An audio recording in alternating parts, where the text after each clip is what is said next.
right, today what I want to do is look at exactly what it is that we see when we stand in front of a mirror. Why do you see a particular image form? And I actually want to go through and draw what's called a ray diagram for an object in front of a flat mirror. Now, in order to understand what's going on, first I want to take a look at a ball, of all things. And so I want to take this ball and throw it against a flat surface. And so we're going to throw this ball at some initial velocity v. I don't care what that velocity is, but the important thing here is we're going to throw this ball at some angle relative to the ground. So here we have the normal vector. This vector is perpendicular to the ground itself. So when this ball is thrown and it strikes the ground with some angle theta relative to the normal vector, we know this ball is not going to bounce off of the ground going in the opposite direction at which it struck the ground. That is to say, it's not going to go back up and to the left. What it's going to do is it's going to continue moving horizontally, but vertically it's going to bounce off upward, whereas initially it was moving downward. And so what we actually see here is the ball bounces off of the ground with the same angle relative to the normal vector that it struck the ground at. And that is to say, this initial angle, or we could call this the angle of incidence, is going to be equal to the angle of reflection.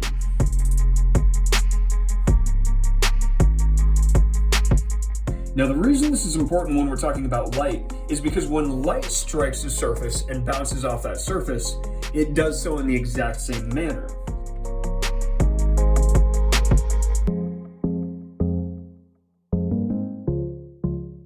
See, just like with the ball striking the ground, when light strikes a smooth surface like a mirror, the angle of incidence between the light ray and the normal vector is always going to be equal to the angle of reflection.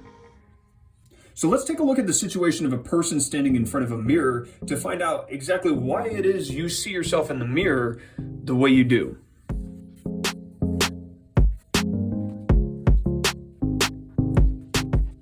So let's have this person standing in front of a mirror, and let's put this person some distance in front of the mirror, which we're going to call DO. DO being the distance between the object and the mirror itself. The object in this case, of course, is a person. Now, when this person looks at the mirror, they're going to see an image of themselves in the mirror. But what I want to do is work out exactly where is that image going to appear. Now, in order to do that, what I want to do is look at the light coming off of the person. And because there's lots of different points on this person, what I want to choose to do is look at just a single point on this person. Let's look right here at the top of their head. Now, what's really happening in this problem is there's light coming from some ceiling lights here, striking the top of this person's head, and that light is going off in every direction, either for people to see or to be reflected off the mirror. So what I want to do is look at several of the light rays coming from the top of this person's head and look at exactly where they're going and how they're going to bounce off the mirror. Now, the first light ray I want to look at is the light ray which is going to come perfectly parallel off of this person's head.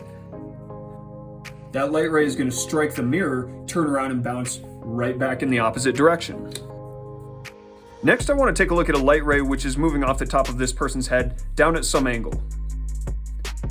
Now, when this light ray strikes this mirror, it's going to bounce off the mirror with an angle of reflection that is equal to the angle of incidence, exactly like what we saw here. Now, in this case, the mirror was oriented horizontally. Here it's vertically. And so what that means is our normal vector in this case is going to be horizontal. Next, let's take a look at our light ray coming off the top of this person's head and heading up at some angle and striking the mirror up here. And again, we're going to see that the angle of incidence has to equal the angle of reflection. Now, in looking at these reflected rays, it appears as though the reflected rays are going off in every which direction, which they are. But I want you to realize, you see an object at a position at which the light rays coming from that object appear to originate. And these three reflected light rays all appear to originate from some point over here. Now, when this light ray strikes the mirror here, the reflected ray moves down this way. But this ray appears to have originated from somewhere along this line. Much in the same way, this reflected ray appears to have originated from somewhere along this line. And this ray, which came in parallel to the mirror and bounces back, appears to have originated from somewhere along this line here. So all three of these reflected rays appear to have originated from somewhere back here, and you'll note they all converge right here. And this is the point where an image is formed. Now all we've done here is we've tracked where the light rays that left this person's head went, how they bounced off of the mirror, and where they appeared to come from. But if we were to do that for every single point on this person's body, what we would see is this entire image of this person appear over here. Now this image appears as though it is behind the mirror some distance, which we're going to call di, or distance to the image. Now it might be somewhat obvious, but I think it's important to point out is nothing actually occurs behind the mirror. All that's happening with this image is it appears to our eye over here as though there is an object back here. Next time you're standing in front of a mirror, stand a foot away from that mirror, and you'll notice that the image of you staring at that mirror awkwardly forms 1 foot behind the mirror. Now when dealing with a flat mirror, the object distance and the image distance are always going to be the same, and that is because a mirror has a magnification of 1. Magnification is given mathematically by the equation negative di over do, where d is the distance between the object and the mirror and the image in the mirror. It is also given by hi over ho, where h is the height. And so what this means is if you stand in front of a flat mirror, it is not going to make you look any taller or any shorter.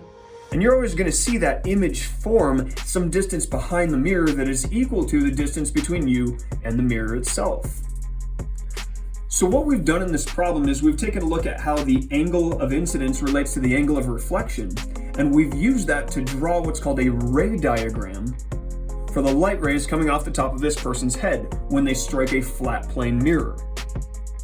Because a flat plane mirror has a magnification of 1, we can see that the image and object distances are always going to be the same, and we're going to see that that flat plane mirror does not make you any taller or shorter when you look at your image in that mirror.